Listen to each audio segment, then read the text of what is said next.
Okay, remember Usher Raymond? Remember that guy? Yeah. So he's in the news again.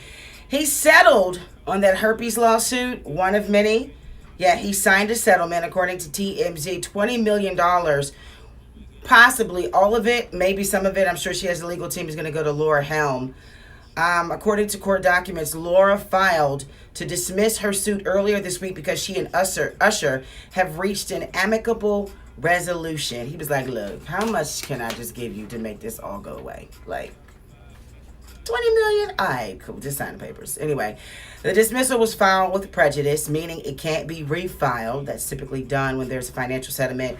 She sued the singer back in 2017, claiming that he had exposed her to the virus when they had unprotected sex, and she initially sued for 10 million, then upped it to 20 million for emotional harm and punitive damages. Lamar Odom is still addicted, but he says he's winning. This is what he says on TMZ. He says he still battles with his addictions that almost took his life, actually, but he says that he is winning. He says getting high is not on his agenda. TMZ stopped him at LAX just this past Thursday, just hours after he officially joined the enemies team on Ice Cube's Big Three League, marking his return to pro competition against the NBA level opponents. He says when you're an addict, that's something you live with forever. You don't just put that behind you. And as for the Big Three, Lamar says that he agrees with Cube, who said he expects Odom will be the league's comeback player. He says, hopefully, I'll get nominated for an ESPY. I mean, why not? All right, Kodak Black is trying to save face. He's trying to do something good, trying to clean up his image. So he purchased 7,600 notebooks. Well, he purchased some notebooks for some students. The 14-year-old, let me start over. He's trying to clean up his image. So he bought some notebooks for some school students in his area. Yeah. So this young lady by the name of Paige Cook, she had a successful first campaign last year collecting 40,000 pencils. And her mom tells TMZ that her daughter upped her game this year with the notebooks and 60,000 pencils, but with an ambitious goal, it was clear that she was going to need some help. This is where Kodak Black comes in. All right. So Kodak's attorney says the rapper picked up the tab. $12,500 is what he paid for the notebooks.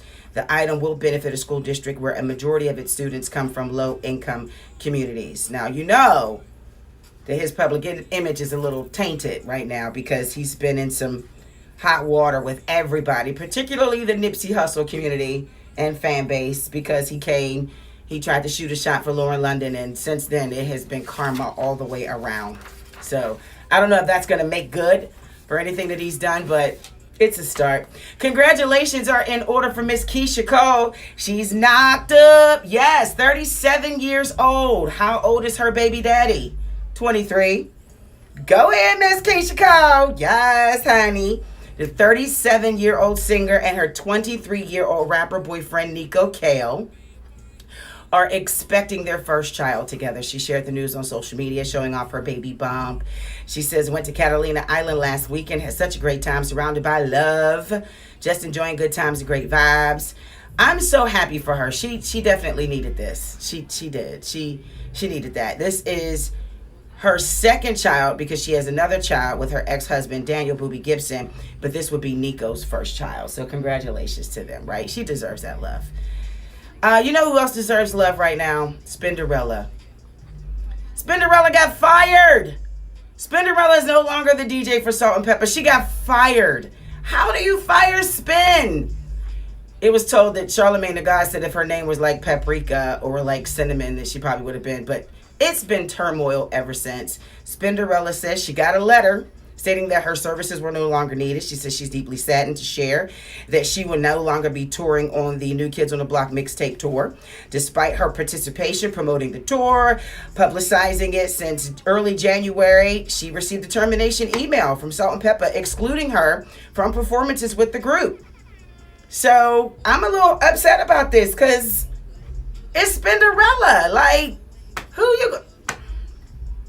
She was introduced to Salt and Pepper by Herbie Lovebug just before the group were due to appear back in 1986 at a festival. The group original DJ, Latoya Hanson, had missed several rehearsals, group appearances, and the group actively were looking for a replacement. Cue Spinderella. And then 20, 30 years later, now she gets this. But is this a good look for her? Does she need salt and pepper? I mean, she has a name for herself, so she should be all right. You know what? Salt and pepper have other issues to be concentrating on, like SWV and this new reality show starting today on BET. You can look it up on the internet and find out all about that. So good luck to Spinderella. I think she's going to do great. What about you?